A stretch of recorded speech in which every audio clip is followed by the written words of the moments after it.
안녕하세요. 유니브 클래스 윤여정입니다. 1월이 되면 본격적으로 이제 정시 원서 접수가 시작이 됩니다. 정시 원서 접수 전까지 해야 되는 다양한 것들이 있어요. 수능 성적표를 가지고 대략적으로 어느 라인을 쓰는 것이 좋은지, 어떤 방법으로 쓰는 것이 유리한지 이런 것들을 조금 꼼꼼하게 점검하는 시기가 지금 시기라고 보시면 될 것 같습니다. 오늘은 배치표를 보고 어떻게 활용할 것이고 유의할 것이 무엇이고 어떤 것들을 조금 더 고려하면서 봐야 하는지 이런 부분들에 대해서 꼼꼼히 말씀을 드리는 시간을 가져보려고 합니다.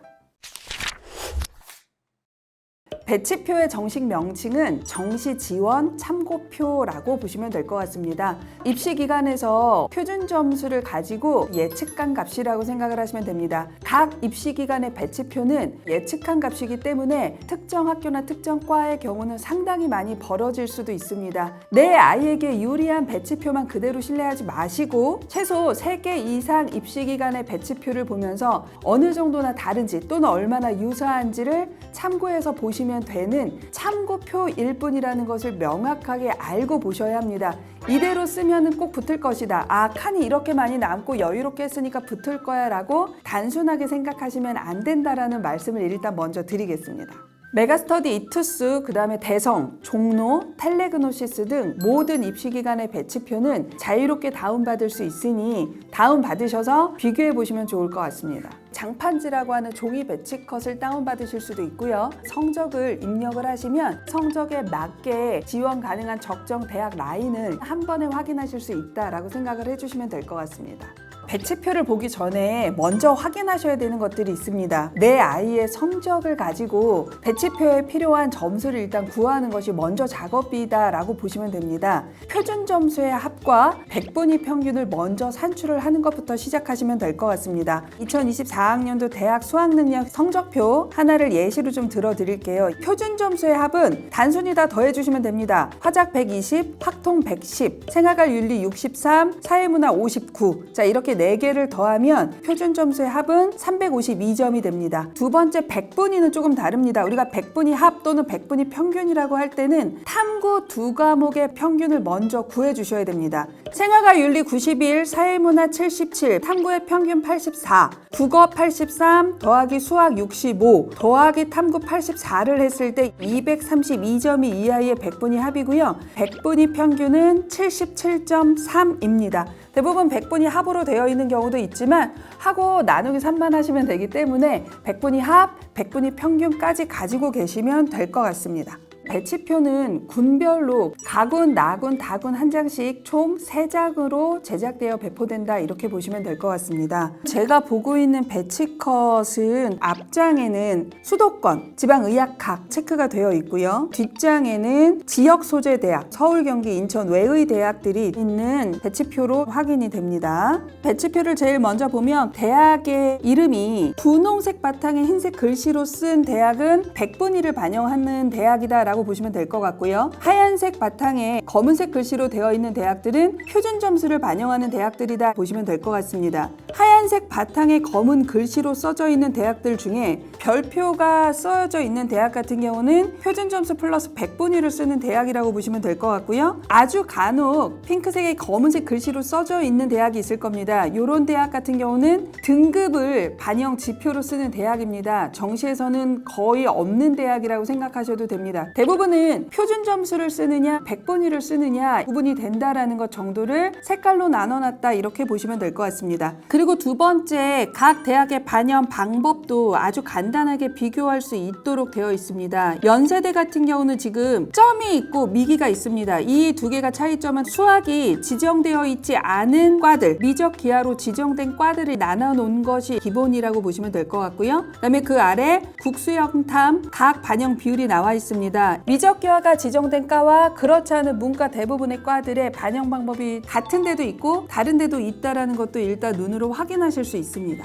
모집 요강을 보면 탐구 과목수 반영일, 사탐, 과탐 평균 2과목을 쓰는 학교, 그 다음에 과탐만 지정하는 학교, 탐구 짧은 과목 하나만 반영하는 학교로 일단 나뉜다라고 생각을 해주시면 될 것 같습니다. 그 다음에 가산점 정보 있고요. 기타 참고사항 있습니다. 연대, 하스나 ISE나 언더우드 같은 경우는 친구는 1단계 수능 100으로 뽑고 2단계에서 면접을 본다. 다른 과들하고 좀 다른 반영 방식을 갖고 있다라고 할 때는 기타 참고사항에 들어가 있다. 이렇게 생각하시면 될 것 같고요. 그 다음에 4번은 영어 등급별 점수가 체크가 되어 있다. 이렇게 보시면 될 것 같습니다. 1, 2, 3, 4번의 기본적인 정보만 가지고도 유불리가 어느 쪽에 조금 더 있는지를 빠르게 확인할 수 있다. 이렇게 생각해 주시면 될 것 같습니다. 정리해보자면 첫 번째, 내 아이의 수능 성적표로 표준 점수의 합과 100분위 합, 100분위 평균을 먼저 확인을 하시고, 두 번째는 100분위 반영 대학과 표준 점수 반영 대학은 어디에 있지? 각 대학의 반영 비율은 어떻게 되지? 중요한 모집 요강은 어떤 것들이 있는지까지 일단 먼저 확인하셨습니다. 세 번째는 내 아이의 성적에 지원 가능한 라인이 어느 정도 되는지를 확인해 주시면 됩니다.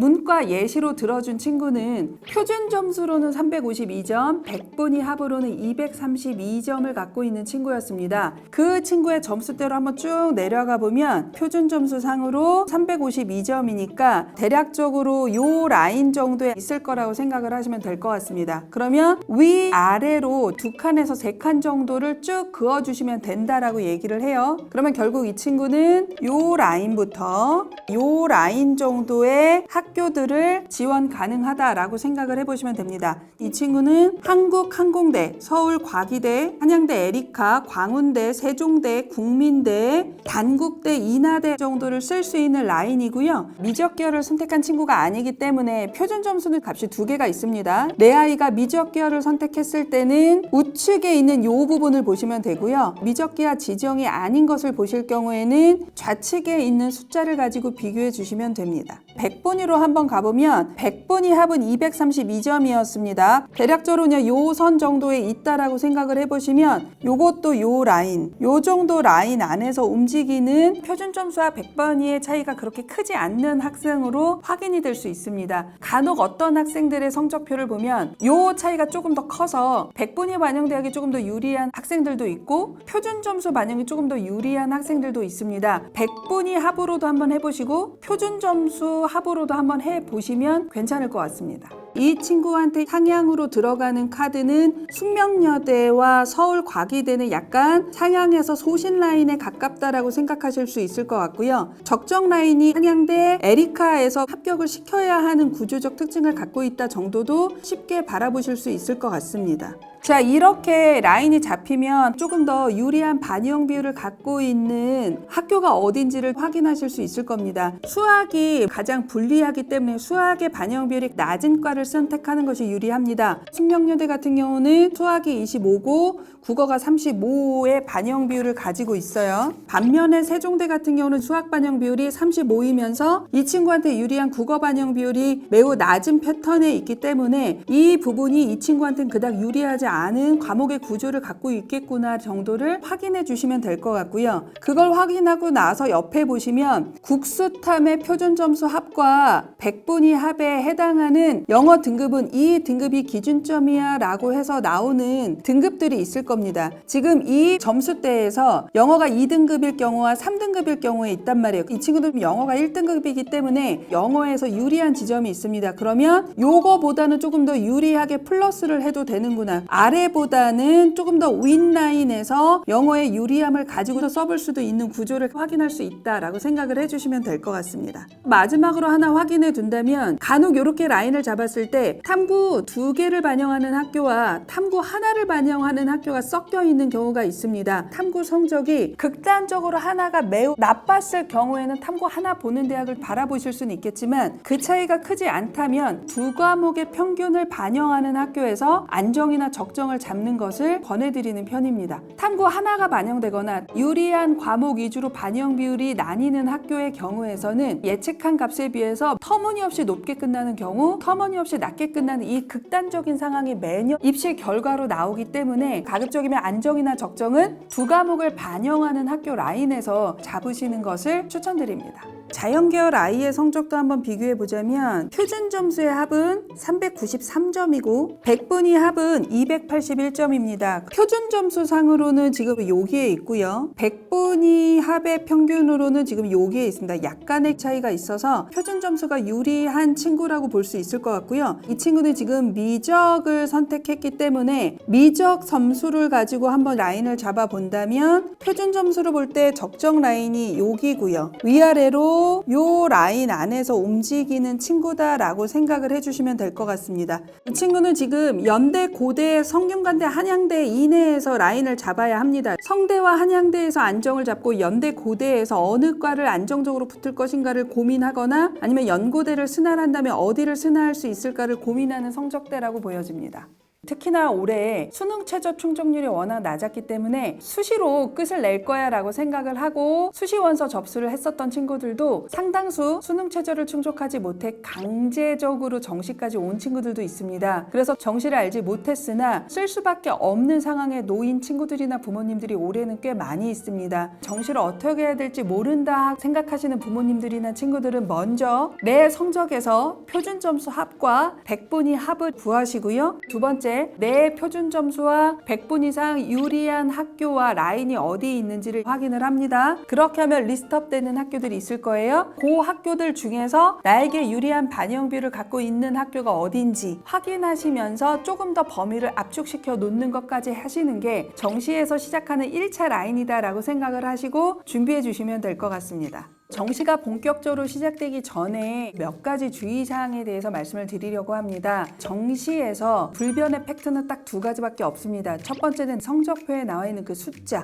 교육과정평가원에서 발표한 자료입니다. 이 두 가지만 팩트고요. 그 외 나머지 모든 것들은 예측값이라고 생각을 하시면 됩니다. 그렇기 때문에 배치 컷도 모의 지원에서 나오는 예상값 모두 다 예측치에 불과하다라는 사실을 꼭 기억하셔야지 어떤 하나를 절대적으로 신뢰해서 그거대로 쓴다라고 생각하는 우를 범하지 않으셨으면 좋겠다라는 말씀을 일단 먼저 드릴 거고요. 두 번째, 정시 지원할 때 보면 가나군에서 반드시 안정을 잡고 다군은 버리는 카드의 뉘앙스의 정보들이 정말 많습니다. 이게 어느 학교 라인은 맞습니다. 예를 들어 의치약한 수를 가나다군을 다 쓴다거나 중경예시 이내로 쓴다거나 할 때는 가나군에서 반드시 붙는 장수를 쓸 수밖에 없는 구조인 학교 라인들도 있지만 다군이 안정이나 적정으로 잡고 가나군을 소신상향을 쓰는 전략이 맞는 친구들도 있습니다. 그렇기 때문에 반드시 다군을 너무 버리는 카드다라는 걸로 생각을 하시는 것도 좀 주의하셨으면 좋겠다라는 말씀을 드리고 싶고요. 세 번째, 올해는 2023학년도 수능하고 난이도가 좀 많이 달라졌습니다. 대학 어디가에 있는 70% 컷을 보고 성적을 꿰맞춰서 쓰는 단순한 전략은 매우 위험하니 대략적인 라인을 확인할 때 참고하는 정도로만 바라보실 필요가 있다 라는 말씀도 좀 드리고 싶습니다. 끝으로 이러한 문의가 많으실 것 같아서 말씀을 드릴게요. 경쟁률은 마지막 날 몇 시까지 봐야 되는지요? 라고 물어보실 수도 있고 추합은 어느 정도까지 보고 써야 하는지요? 라는 걸 물어보실 수도 있고 순환은 어떻게 해야 하는 것이 맞는지요? 라고 물어보실 수도 있습니다. 근데 이 세 가지는 모의 지원이 어느 정도 마무리되는 1월 3일, 4일 이전에는 솔직히 알 수 없습니다. 그때까지 가봐야 대략적으로 알 수 있는 상황이에요. 그래서 지금 그거를 고민하실 시기는 아니다라는 말씀으로 일단 대체하도록 하겠습니다. 정시에 대해서 어느 정도 알고 계시는 부모님들이나 학생들, 이미 정시의 경험이 있는 N수생들은 오늘 한 얘기들이 정말 쉬울 수 있습니다. 그러나 올해 정시를 처음 해봤고 정시에 대한 정보가 전무하신 부모님들이나 친구들은 무엇부터 시작해야 할지 모르는 경우도 생각보다 꽤 많이 있는 걸로 압니다. 그래서 오늘은 이제 정시를 시작해야 하는데 무엇부터 시작해야 될지 모르는 부모님들과 친구들을 위한 영상이라고 생각을 하시면 됩니다. 또는 내가 이미 정시를 너무 잘 알고 있어서 이 기본을 건너뛰고 그 다음 단계부터 하시는 경우도 있습니다. 그러지 마시고 꼼꼼하게 한번 체크해 보는 기회를 삼으셨으면 좋겠습니다. 오늘 영상이 도움이 되었으면 좋아요와 구독 부탁드리겠습니다. 감사합니다.